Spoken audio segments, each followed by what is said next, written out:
Hi, I'm Jojisilia and welcome to my channel. Today we're going to watch a video on emotional first aid. A psychologist explains this very well. So let's watch. I grew up with my identity, who was an incredibly loving brother. Now, one thing about being a twin is it makes you an expert at spotting favoritism. If his cookie was even slightly bigger than my cookie, I had questions. And clearly, I wasn't starving. When I became a psychologist, I began to notice favoritism of a different kind. And that is how much more we value the body than we do the mind. I spent 9 years at university earning my doctorate in psychology, and I can't tell you how many people look at my business card and say, "Oh, a psychologist, so not a real doctor." As if it should say that on my card. This favoritism, we show the body over the mind.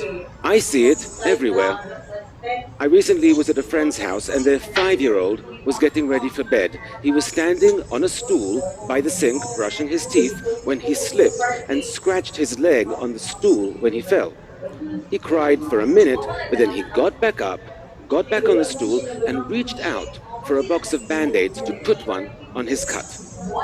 Now, this kid could barely tie his shoelaces, but he knew you have to cover a cut so it doesn't become infected, and you have to care for your teeth by brushing twice a day.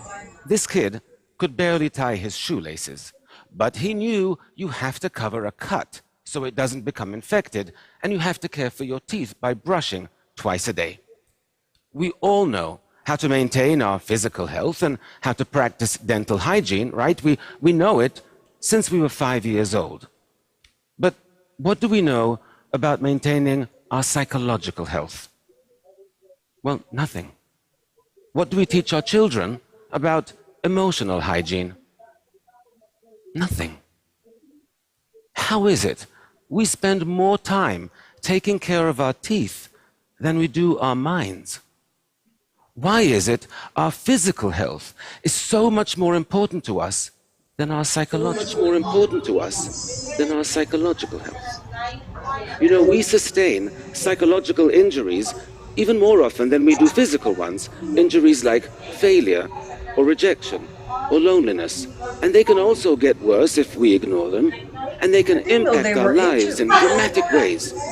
And yet, even though there are scientifically proven techniques we could use to treat these kinds of psychological injuries, we don't. It doesn't even occur to us that we should. "Oh, you're feeling depressed. Just shake it off. It's all in your head." Can you imagine saying that to somebody with a broken leg? "Oh, just walk it off. It's all in your leg." Proven techniques we could use to treat these kinds of psychological injuries, we don't. It doesn't even occur to us that we should. "Oh, you're feeling depressed. Just shake it off. It's all in your head." Can you imagine saying that to somebody with a broken leg? "Oh, just walk it off. It's all in your leg." It is time we close the gap between our physical and our psychological health. It's time we made them more equal. More like twins.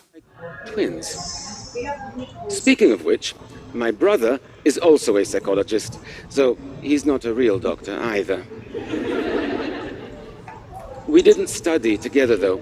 In fact, the hardest thing I've ever done in my life is move across the Atlantic to New York City to get my doctorate in psychology.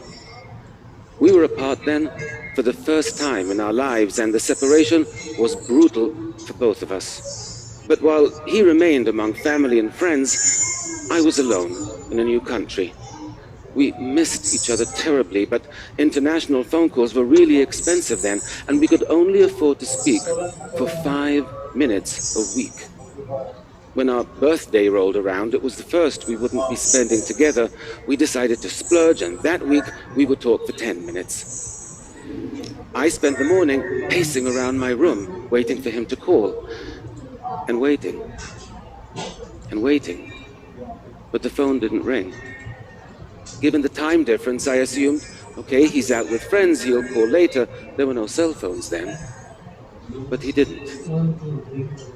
And I began to realize that after being away for over 10 months, he no longer missed me the way I missed him. Now, I knew he would call in the morning, but that night was one of the saddest and longest nights of my life. I woke up the next morning. I glanced down at the phone, and I realized I had kicked it off the hook when pacing the day before. I stumbled out of bed, I put the phone back on the receiver, and it rang a second later. And it was my brother. And boy, was he pissed. It was the saddest and longest night of his life as well.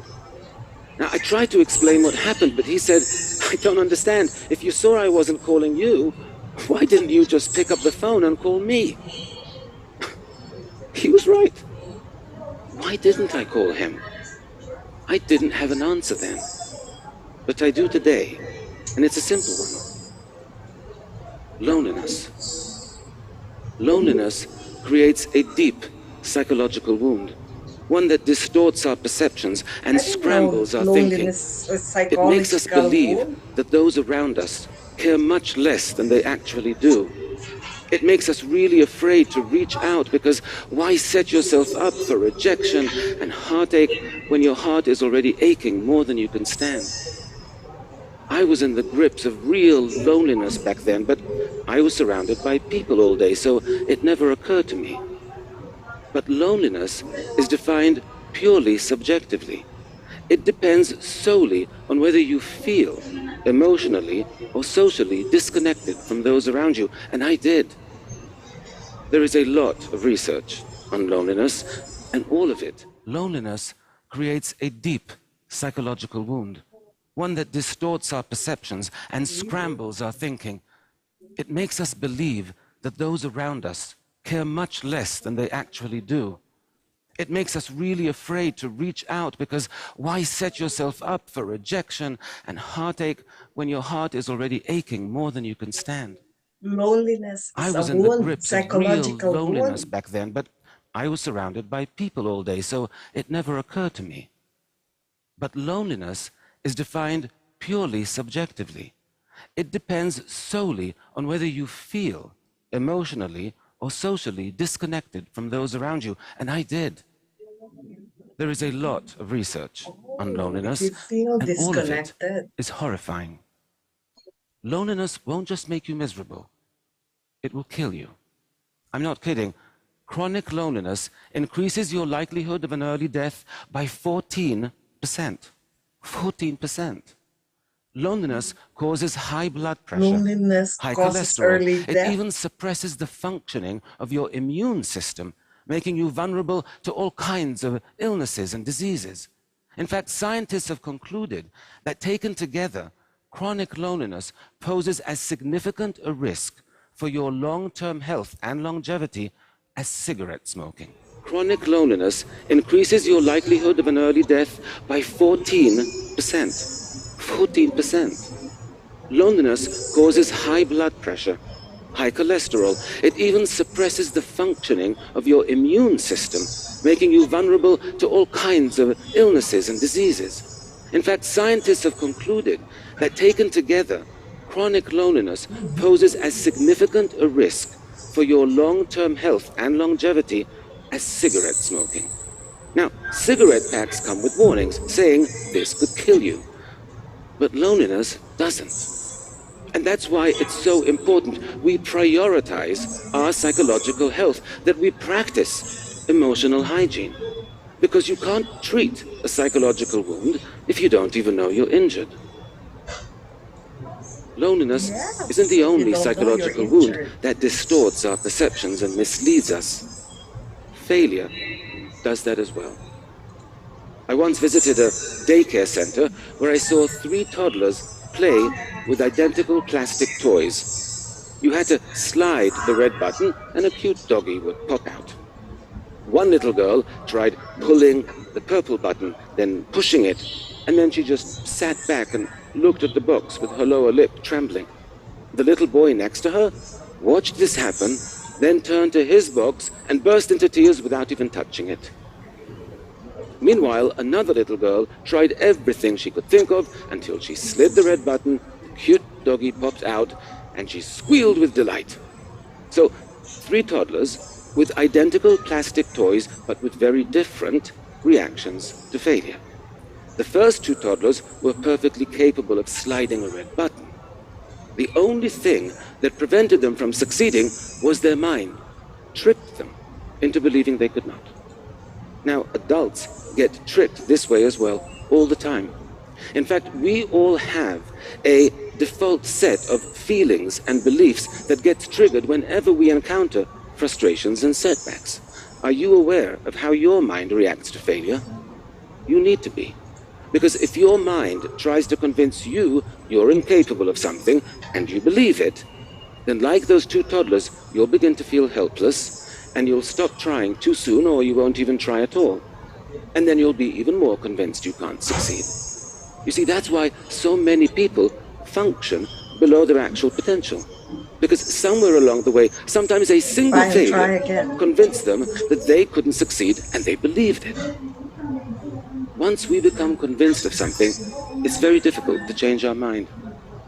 I learned that lesson the hard way when I was a teenager with my brother. We were driving with friends down a dark road at night when a police car stopped us. There had been a robbery in the area and they were looking for suspects. The officer approached the car and he shined his flashlight on the driver, then on my brother in the front seat, and then on me. And his eyes opened wide and he said, "Where have I seen your face before?" And I said, "In the front seat." There had been a robbery in the area and they were looking for suspects. The officer approached the car and he shined his flashlight on the driver, then on my brother in the front seat, and then on me. And his eyes opened wide and he said, "Where have I seen your face before?" And I said, Front seat. "In the front seat." In the front seat. But that made no sense to him whatsoever, so now he thought I was on drugs.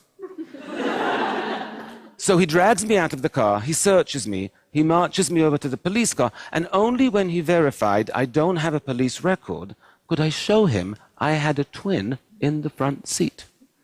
But even as we were driving away, you could see by the look on his face, he was convinced that I was getting away with something. Our mind is hard to change once we become convinced. So it might be very natural to feel demoralized and defeated after you fail, but you cannot allow yourself to become convinced you can't succeed. You have to fight feelings of helplessness. Yes. You have to gain control over the situation.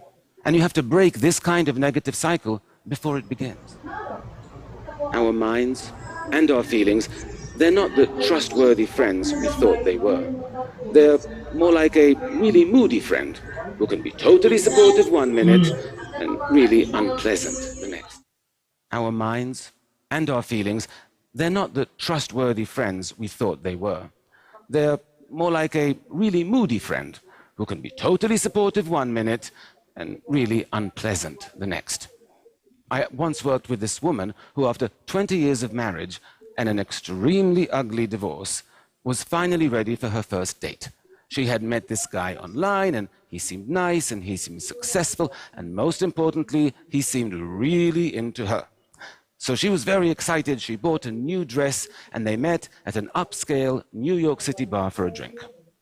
10 minutes into the date, the man stands up and says, "I'm not interested," and walks out. Rejection is extremely painful. The woman was so hurt she couldn't move. All she could do was call a friend. And here's what the friend said. "Well, what do you expect? You have big hips, you have nothing interesting to say. Why would a handsome, successful man like that ever go out with a loser like you?" Shocking, right, that a friend can be so cruel. But it would be much less shocking if I told you it wasn't the friend who said that. It's what the woman said to herself. And that's something we all do. especially after a rejection. We all start thinking of all our sometimes. faults and all our shortcomings, what we wish we were, what we wish we weren't. We call ourselves names, maybe not as harshly, but we all do it. And it's interesting that we do, because our self-esteem is already hurting. Why would we want to go and damage it even further? Right? We wouldn't make a physical injury worse Yeah, on makes purpose. You wouldn't get a sense. cut on your arm and decide, oh, I know, I'm going to take a knife and see how much deeper I can make it. But we do that with psychological injuries all the time. Why? Because of poor emotional hygiene. Because we don't prioritize our That's a psychological point. health. We know from dozens of studies that when your self-esteem is lower, you are more vulnerable to stress and to anxiety, that failures and rejections hurt more, and it takes longer to recover from them. So when you get rejected, the first thing you should be doing is to revive your self-esteem, not join Fight Club and beat it into a pulp. When you're in emotional pain, treat yourself with the same compassion you would expect from a truly good friend. We have to catch our unhealthy psychological habits and change them. And one of the unhealthiest and most common is called rumination. To ruminate means to chew over.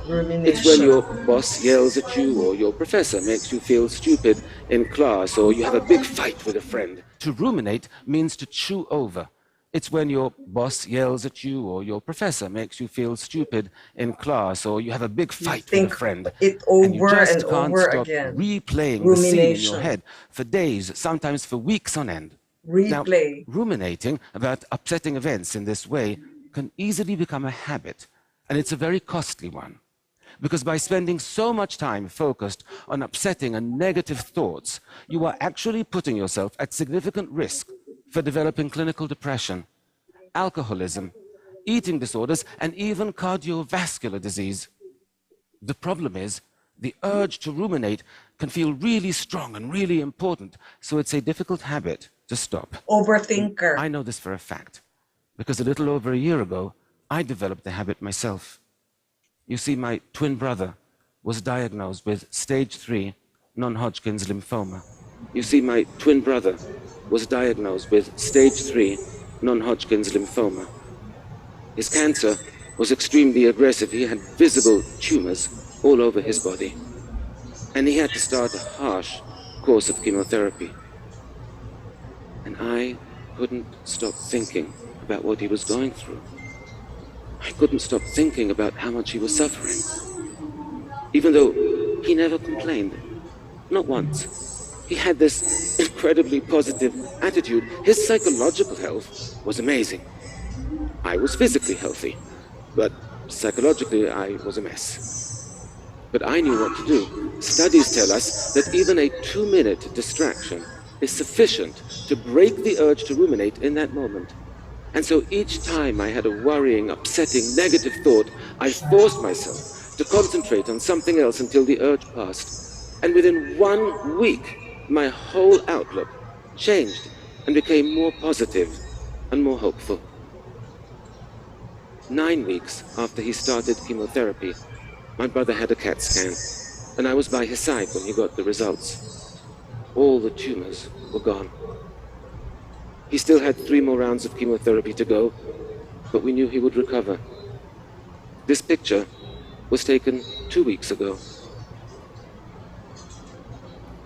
By taking action when you're lonely, by changing your responses to failure, by protecting your self-esteem, by battling negative thinking, you won't just heal your psychological wounds.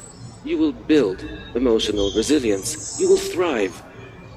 You know, 100 years ago, people began practicing personal hygiene, and life expectancy rates rose by over 50% in just a matter of decades. I believe our quality of life could rise just as dramatically if we all began practicing emotional hygiene. Can you imagine what the world would be like if everyone was psychologically healthier? If there were less loneliness and less depression? If people knew how to overcome failure? If they felt better about themselves and more empowered? If they were happier and more fulfilled? I can, because that's the world I want to live in. And that's the world my brother wants to live in as well. And if you just become informed and change a few simple habits, well, that's the world we can all live in.